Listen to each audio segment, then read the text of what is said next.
Hello everyone, আসসালামু আলাইকুম। আশা করি তোমরা সবাই ভালো আছো। আমি Ahsan Hamid from civil engineering BUET. So আজকে আমরা এই ম্যাট্রিক্স আর ইন্টিগ্রেশনের কম্বাইন এই প্রবলেমটা সলভ করবো। এটা অ্যাডমিশন স্ট্যান্ডার্ড কোয়েশ্চেন। সো দেখো, একটা ম্যাট্রিক্স দেওয়া আছে cos 2x 1 0 1 2 cos 2x 1 আর 0 1 2 cos 2x। আর এফ অফ এক্স হচ্ছে এ ট্রান্সপোজ, মানে এই ম্যাট্রিক্সের ট্রান্সপোজের নির্ণায়কের মান যেটা, সেটা হচ্ছে এফ অফ এক্স। 0 থেকে π/6 লিমিটে এফ অফ এক্স ডিএক্স এই ইন্টিগ্রেশনটা করতে বলছে। সো প্রথমে আমাদের জানতে হবে সেটা হচ্ছে এর নির্ণায়কের মান আর এ ট্রান্সপোজের নির্ণায়কের মান সেম। সো আমি এর নির্ণায়কের মান যদি বের করি, সো আমি ফার্স্ট রো বরাবর বিস্তার করতেছি। cos 2x দিয়ে বিস্তার করলে কি হবে, এটা গুণ আর মাইনাস এটা। সো আমাদের আসতেছে 4 cos স্কোয়ার 2x -1, তারপর -1 দিয়ে এই রো আর এই কলাম বাদ, থাকবে হচ্ছে 2 cos 2x -1 না তো 0।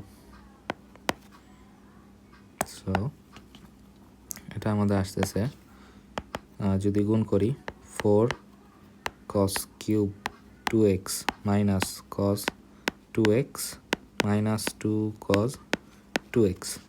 সো এটা করলে আমরা পাচ্ছি 4 cos cube 2x -3 cos 2x। এখন 2xকে যদি আমরা এ ধরি তাহলে কি আসে, 4 cos কিউবে -3 cos, যেটা হচ্ছে cos 3a এর সূত্র।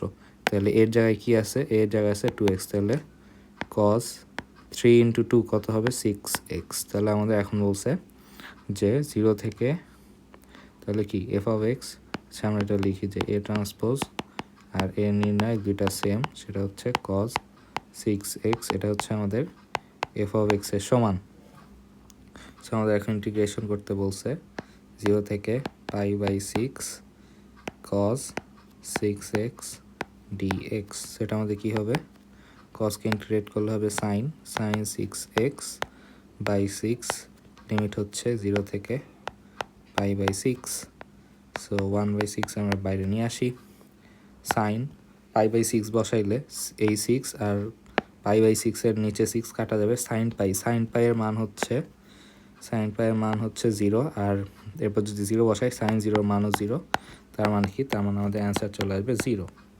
সো খুবই সহজ একটা প্রবলেম, মানে ফার্স্ট টাইম দেখে হয়তো ভয় পেয়ে যাওয়ার কথা, বা অনেকে হয়তো দেখে মনে হবে আল্লাহ কি না কি, বাট একটু আগাইলেই ম্যাথটা কিন্তু হয়ে যায় আমাদের, ঠিক আছে। সেই ছিল আজকের মতো, ইনশাআল্লাহ দেখা হবে নেক্সট কোনো ক্লাসে। আর এরকম মজার ম্যাথে সলভ পাইতে চাইলে এই চ্যানেলটা সাবস্ক্রাইব করে রাখতে পারো। তো নেক্সট কোনো ক্লাসে দেখা হবে। টিল দেন, আসসালামু আলাইকুম।